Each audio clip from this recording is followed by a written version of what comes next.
अब क्या कहेंगे जो सर्वे से अभी तक की जो बातें सामने आ रही हैं? साहब देखिए, कोर्ट की जानिब से सर्वे हो रहा है और वीडियोग्राफी भी, दोनों पक्ष वहां पर मौजूद है। देखिए, मैं शुरू से अपनी बात कह रहा हूं कि जो भी कोर्ट का फैसला होगा, यहाँ पर टाइटल के ऊपर तो अभी बात आई नहीं है। अब यहाँ पर जो भी बात निकलेगी कि ये निकला, शिवलिंग निकला या जो भी निकला, तो बातें दोनों पक्षों की जानिब से की जा रही है। तो हिंदू पक्ष ये कह रहा है कि वहां से मंदिर के अवशेष निकले जी, मुस्लिम पक्ष कह रहा है कि अभी तो ऐसी कोई बात हुई नहीं जी। तो आशुतोष, मेरा अपना मानना यह है और सारे देशवासियों के मौलाना साहब देखिए, मैं एक चीज स्पष्ट करता हूं कि कोर्ट का फैसला क्या आएगा ये कल बात तय हो जाएगी। आज जो कोर्ट की तरफ से आदेश दिया गया, उस आदेश में इस बात को साफ लिखा गया है और वो चिट्ठी में दिखा भी रहा हूं लगातार कि यहां से जो शिवलिंग प्राप्त हुआ उसको सीआरपीएफ की सुरक्षा सुनिश्चित की जाए। ठीक है, देखिए, हम तो ये चाहेंगे कि जो है जिस दिन से सर्वे शुरू हुआ है जी, उस दिन से वहां पर सिक्योरिटी हद से ज्यादा सख्त रखी गई है। योगी प्रशासन की जानिब से पूरे इंतजाम किए गए। तो अब बेहतर है कि कल जब जजमेंट आए, कल 17 तारीख है, उससे पहले जो है सिक्योरिटी को टाइट किया जाए ताकि कोई भी किसी तो मौलाना साहब, अगर आज की तारीख में मौलाना अली कादरी ये साफ कहते हैं कि मैं लगातार कहता आ रहा हूं कि कोर्ट की इजाजत से जो कार्रवाई हो रही है वो होनी दी जाए, तो फिर बाकी कौन सी जमात बन जाती है जो अब तक लगातार विरोध कर रही थी? ऐसे 2 दिन वैसे लगातार कह रहे थे कि एक मस्जिद हमारी छीन ली, दूसरी मस्जिद छीनने नहीं देंगे। ये क्या जहर घोलने की कोशिश नहीं थी सर वो? क्या ना साहब, सुनिए आप, ओवैसी साहब का जो कहना है वो एक सियासी नेता है और उनको जो है जो भी वहां के जो पहले के हालात से वो बखूबी वाकिफ है और फिर वो बैरिस्टर है। ये तमाम चीजें आप भी जानते हैं, मैं भी जानता हूँ। रहा सवाल साहब के लोअर कोर्ट हो या हायर कोर्ट हो या सुप्रीम कोर्ट हो जी, हम हर कोर्ट का आदर करते हैं, लेकिन इस वीडियोग्राफी को ये अपना मानना है कि ये सुप्रीम कोर्ट के ऑर्डर का उल्लंघन है। कैसे सर? दूसरे पक्ष का सुनिए, मैं कह रहा हूं, पहले दर्शकों को बताइए कि उल्लंघन कैसे है, फिर दूसरा जो दावा किया जा रहा है वो बताता हूं। हाँ ठीक है, 1991 के एक्ट का जो है सीधे सीधे इसमें उल्लंघन है। और जैसे कि कल ओवैसी साहब ने कहा कि अगर कोई ये एक्ट का उल्लंघन करता है तो उसके खिलाफ में मौलाना साहब मुझे 2 बातें बताइएगा सर बहुत साफ गोई के साथ। पहली बात तो ये कि जो प्लेसेस ऑफ वर्शिप एक्ट 1991 के बारे में दलील दी जा रही है उसमें कहा गया कि 1947 में जैसी चीजें थी, जो धार्मिक स्थान था वो वैसा रहेगा। क्या इस सर्वे से, इस वीडियोग्राफी से कोई भी स्टेटस बदलने वाला है क्या? हाँ या ना, पहले आप बताइए। देखिए, अब स्टेटस तो खतई बदलेगा नहीं। ठीक बात, आपकी बात ठीक है। अब दूसरी बात मुझे बताइए सर, असदुद्दीन ओवैसी बैरिस्टर है ना, क्यों नहीं इस मामले में अश्विनी उपाध्याय ने 1991 के इसी एक्ट को चैलेंज किया हुआ है सुप्रीम कोर्ट में, वहां पेश होकर के दलीलें क्यों नहीं देते?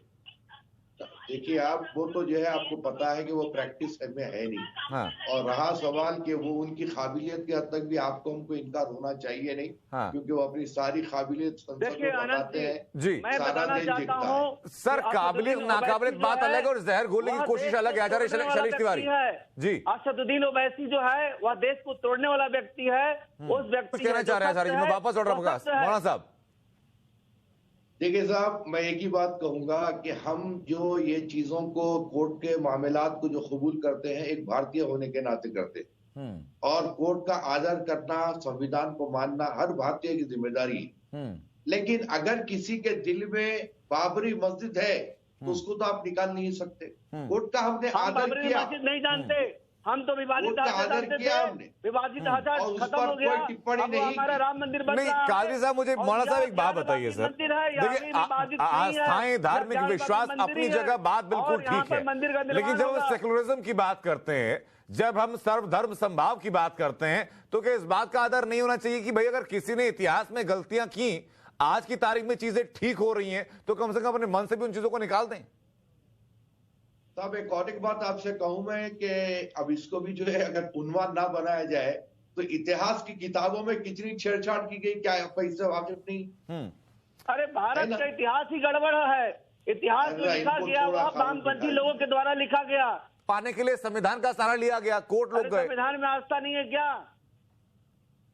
अनुच्छेद 25 नहीं है क्या? धार्मिक स्वतंत्रता का अधिकार नहीं है क्या? तो फिर देश चलने वाला नहीं है सर। का भी अधिकार है, हमको अपने संविधान पर चलना है और संविधान से देश चलेगा, ना आस्था से चलेगा ना शरिया से चलेगा। अगर आप आस्था कहेंगे तो मैं शरिया कहूंगा, तो ये देश जाएगा कहां पर? देश को तो मैंने वही कहा सर, आस्था से बिल्कुल नहीं चलेगा, लेकिन अगर आपको विश्वास का हक लेना, कोई भी धर्म हो सकता है, तो जाना आपको कोर्ट के रास्ते पड़ेगा, इसमें एतराज नहीं होना चाहिए। मेरे से कि आशुतोष सिंह कुछ कहना चाह रहे हैं। आशुतोष, देखिए, आप बिल्कुल हकीकत है कि जहां पर मस्जिद होती है वहां पर किसी किस्म की कोई मूर्ति या कोई तस्वीर नहीं होना चाहिए, ये मैं मानता हूं बात को। और ये जो बात की गई है कि शिवलिंग वहां से बरामद हुआ है, निकला है, तो ये तो अभी दावा है ना मैडम जी, अभी इसको प्रूफ होने दीजिए। प्रूफ होने के बाद, और अब ये बात तो लोअर कोर्ट में जाएगी। लोअर कोर्ट में अगर कोई ऐसी बात होती है तो उसके ऊपर हाई कोर्ट है, फिर उसके बाद सुप्रीम कोर्ट। इस सुप्रीम कोर्ट के हमने आदेश को बाबरी मस्जिद के लिए माना जी। तो देखते हैं, अभी काफी वक्त है उसके लिए। लेकिन टाइटल चेंज करने के लिए क्या सुप्रीम कोर्ट एक्सेप्ट करेगा, नहीं करेगा, 1991 के एक्ट में क्या चेंजेस लाएंगे, अमेंडमेंट लाएंगे, ये सारी चीजें बातें पैदा होगी ना। Swapnil Kothari, on that note, let me bring you in. While the lower court is, hearing this civil suit, the Supreme Court of India has also been approached by the other side. So tomorrow, when the two arms of the judiciary, the lower court and the Supreme Court, hear this matter, in your interpretation, how will things play out? Well, I think the lower court will rule on whatever is there before it. If there is a petition before that, and if they've gone through the process of videography, then they'll say that, okay, 17th May was the date that was given for the reports to come through. The report has... Allahabad high court की bench अब assemble कर रही है, उनके पास जो सवाल है इसी मामले पर, क्या उम्मीद है आपको इलाहाबाद हाई कोर्ट से? मैडम, दोनों पक्ष अपने जो है बातें रखेंगे वहां पर, चाहे हाई कोर्ट हो कि अगर उसके बाद जरूरत पड़े तो सुप्रीम कोर्ट में भी, जहां पर हिंदू पक्ष भी बात अपनी रखेगा, मुसलमान भी अपनी बात रखेंगे, और फैसला सुनाना तो कोर्ट के हाथ में है। और हम एक भारतीय होने के नाते ये बात को मानते हैं और प्रूफ भी कर चुके हैं कि हम कोर्ट और संविधान को हर वक्त माने हैं, कोर्ट के आदेश को हम हर वक्त कबूल किए हैं। बाबरी मस्जिद की वर्डिक्ट अभी हुई नहीं थी, उसी वक्त हिंदुस्तान का सारा मुसलमान इस बात का ऐलान कर चुका था कि सुप्रीम कोर्ट का जो ऑर्डर आएगा हम वो ऑर्डर को मानेंगे। और आपने देखा कि सारे हिंदुस्तान के मुसलमानों ने सुप्रीम कोर्ट के आदेश को माना। लेकिन यहाँ पर जो बात हर वक्त जो की जा रही है आस्था की, तो मैं बात को क्लियर करना चाहता हूँ कि ये देश कॉन्स्टिट्यूशन से चलेगा, ये देश हमारे संविधान से चलेगा, ना कि आस्था की बुनियाद पर। जी हमारे पास साथ बने रहिएगा। Owaisi, meanwhile, Asaduddin Owaisi has also spoken in this matter, and he says that this was a masjid and it will remain a masjid. That is what Asaduddin Owaisi has said. Supreme court का जो भी फैसला होगा, जो भी फैसला हमारा apex court करेगा, हिंदुस्तान का मुसलमान वो मानेगा। अभी तो हम लोअर कोर्ट के ही फैसले तक नहीं पहुंचे हैं और AIMIM की तरफ से ऐसे बयान आ रहे हैं जिनको हिंदू पक्ष भड़काऊ कहेगा। नहीं मैडम, देखिए, जहां तक कि लोअर कोर्ट का क्वेश्चन है, तो लोअर कोर्ट से अगर उनकी वर्डिक्ट से, उनके फैसले से मुझे इत्तेफाक ना हो तो मैं हाई कोर्ट जा सकता हूं। इस बात की भी इजाजत मेरा अपना कॉन्स्टिट्यूशन मुझे देता है। बिल्कुल। और हाई कोर्ट से भी अगर मैं मुतमईन ना रहूं तो मैं सुप्रीम कोर्ट जा सकता हूं। लेकिन आप मेरे जुमले पर गौर करें, सुप्रीम कोर्ट इज सुप्रीम। अब उसके बाद में कोई गुंजाइश वहां पर बाकी नहीं रहेगी। और उसी तरीके से बाबरी मस्जिद की जब केस सुप्रीम कोर्ट में चल रहा था तो हमने सुप्रीम कोर्ट के फैसले को माना। आपने देखा कि वहां वो फैसले के बाद में छोटी घटना भी नहीं हुई। लेकिन मैं साथ ही साथ ये भी कह रहा हूं कि आस्था की बुनियाद पर कोई फैसला ना हो।